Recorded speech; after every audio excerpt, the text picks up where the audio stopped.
might not like it, but you gon' respect it, cause this is West Texas. Who say they want it? Who say they ready? Hey coach, they might not like it, but they gon' respect it, cause this is West Texas. I said it's game time. You know it's game time. Hey coach, they know it's game time. You know it's game time. I said it's game time. Come on. Hey coach, they know it's game time. Hey, who say they won't? We won't. Who say they ready? We ready. They might not like, we like it, but this is West Texas, and they gon' respect it.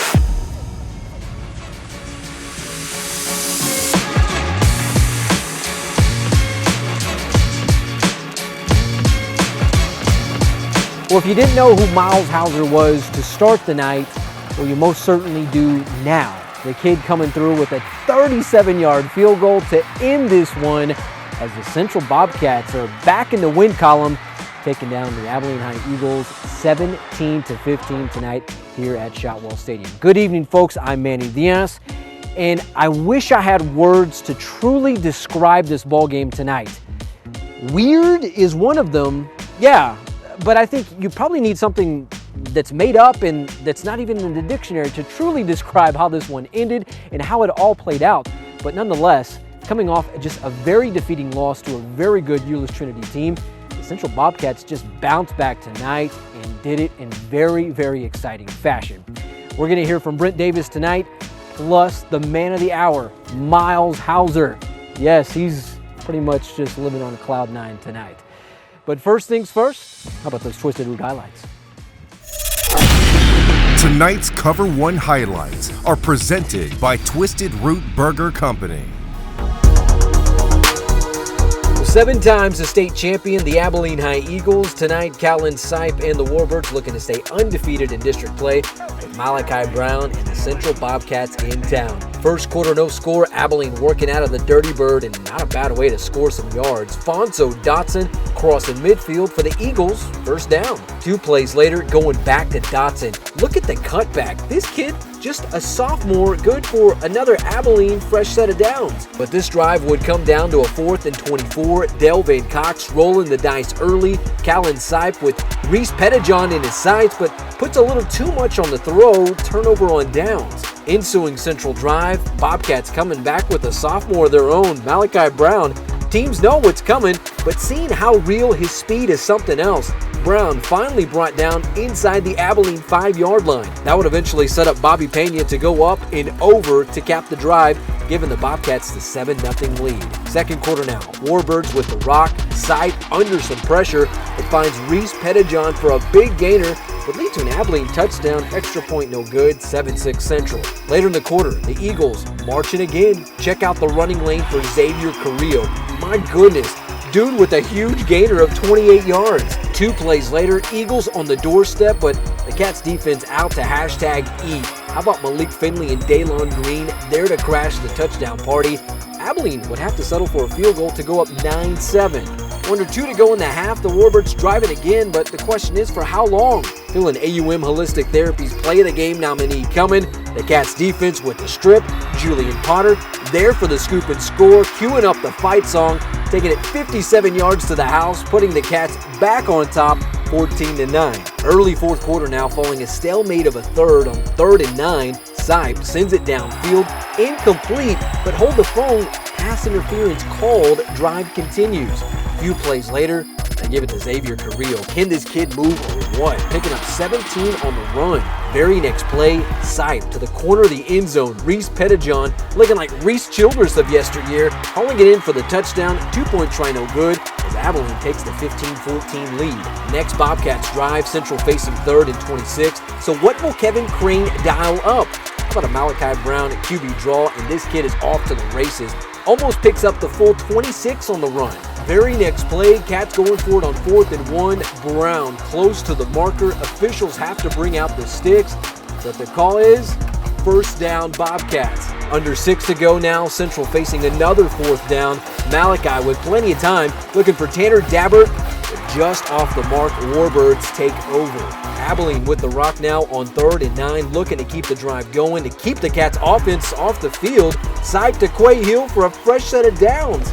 Little more than 3 to go. Things not looking good for the Bobcats. Carrillo inside the Central 10-yard line. Very next play, it ain't over till it's over. An AUM Holistic Therapies Play of the Game nominee. Check out Daylon Green jarring the ball loose. Then Malik Finley jumping on it, giving Central one last chance. Next Cats drive on 3rd and 6 with a $132, as Miguel Diaz would say. Brown over the middle to Tanner Dabbert. Chain gang off to the races. 4th and 11 now with under a minute to go. The guts of Kevin Crane to call this one. Brown deep to Christian Gabladon. Can't haul it in, but laundry on the field. Pass interference called. Under 30 ticks left now on 3rd and 4. The angry orange fans on the cusp of just flat out losing it. Brown calls his own number and good for another Central first down. 2 seconds to go now, and the Cats calling on Miles Hauser, the senior soccer player, going 90s no diggity, saying, "Let me tell you how it goes." Bowl game, 37-yard field goal good. An AUM Holistic Therapies Play of the Game nominee as the Bobcats win in crazy dramatic fashion, beating former Little Southwest Conference rival Abilene High 17-15. Wow, what a game. Miles Hauser on line 1. Tonight's Cover 1 postgame sound is brought to you by the Caverns of Sonora. Kind of just jog me through that. What was going through your mind as all that happened? It was crazy. I was nervous. Kickers are always nervous. I just had to dig deep, find my target, follow through, hit the ball right, and let it go in. I was yelling, I was like, pray, and coach said, put your hands on somebody. We all grabbed hands. We're all waiting, and we see that flag go before it happens. We see him jump off sides or whatever, and he kicks that ball, and it goes through, and it was just chaos. I've never experienced anything remotely like it. It was unbelievable. It was a great kick, and but not only the kick, the snap and the hold and the protection, and on top of everything, it was raining just a little bit at that time, and so just the whole play, it was just unbelievable, and just what a great kick. It's something he'll remember for the rest of his life. I really felt like he was going to make it. We were within his range, and we were on the correct hash for him that he likes, and I've seen him do it a bunch of times in practice, and he's got a great leg, and I felt really good about it. I felt like he was going to make the field goal, and it wasn't by much, but it was enough. How much do you think your life is going to change now that you just kind of hit a game-winning field goal? It'll change a lot. I think they'll depend on me more. They'll give me more shots like that. And hopefully we'll get more wins. How much do you have to tip your hat to that defense to kind of get you guys in that position? As much as I can, to the point where it falls off, because they did phenomenal, and I'm just so happy that they're on my team. Malachi, just what he did on that last drive was unbelievable. He had a couple of big runs. He got out of bounds when he needed to. He ran the ball down to where we needed it for the field goal and threw the ball well. And we're just a work in progress. That's what's so satisfying, is we're so young, and we got so many kids out here that haven't played a whole lot of varsity football, and we're still finding ways to pull these out, and that's very gratifying. From a play caller's aspect, what's that like in crunch time, knowing that you have to score points to win a ball game? Yeah, it's a little nerve-wracking, really, but that's what we do. As far as it's the profession we chose, and we've been there before. This wasn't the first time, but I'm not sure it ever gets easier. But you'd like to think, the more times you're in that situation, it gets easier. But the main thing is just stay calm and let the kids execute, and so give them a chance to make plays, and they did that there in that last minute. As I feel like our team is going to be a lot more positive, like practice is going to mean a little bit more. I'm not saying it didn't before, but it's going to mean like a new challenge now, and I feel like we have a new face, so we're going to look forward to what's ahead now. These kind of wins, when you eke one out, and kind of brings your team together and makes them cohesive, and kind of gives them an air of confidence that they can find a way when it's time to find a way, and I think it'll go a long ways in helping us. Tonight's Play of the Game is brought to you by AUM Holistic Therapies. Will it be a Jeopardy question? Angelo will always love to answer. The kid who came in with 2 seconds left, reviving the Bobcat season while beating rival Abilene High at Shotwell on a walk-off 37-yard field goal.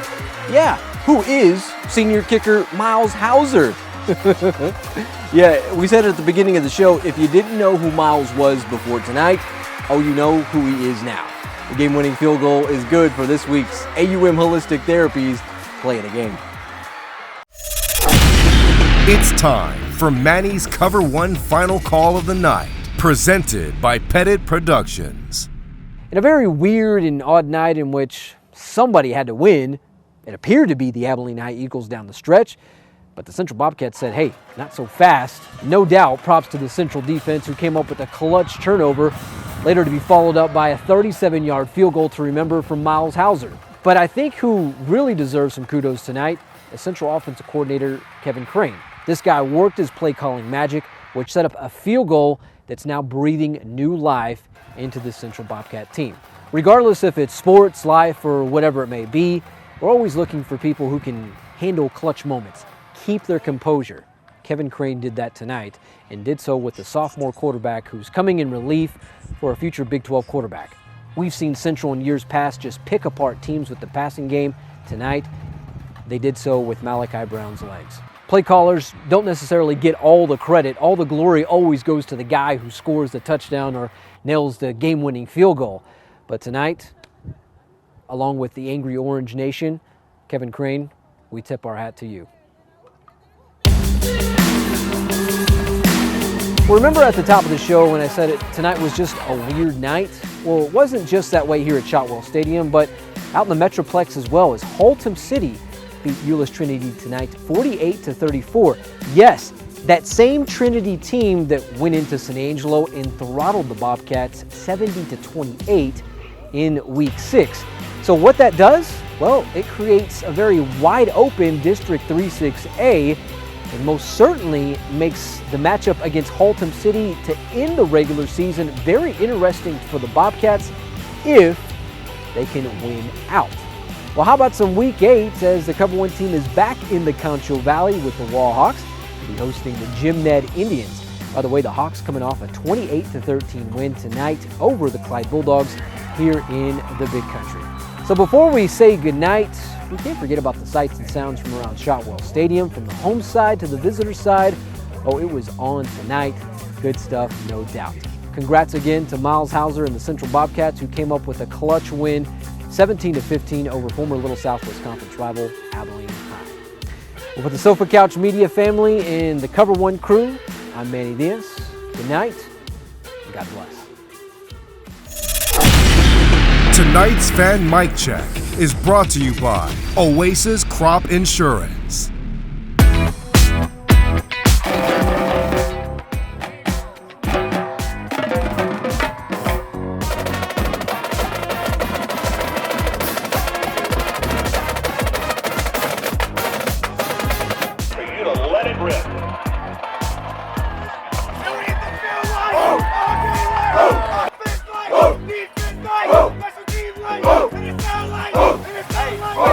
Be optimistic. Play with confidence. Be a team. You understand?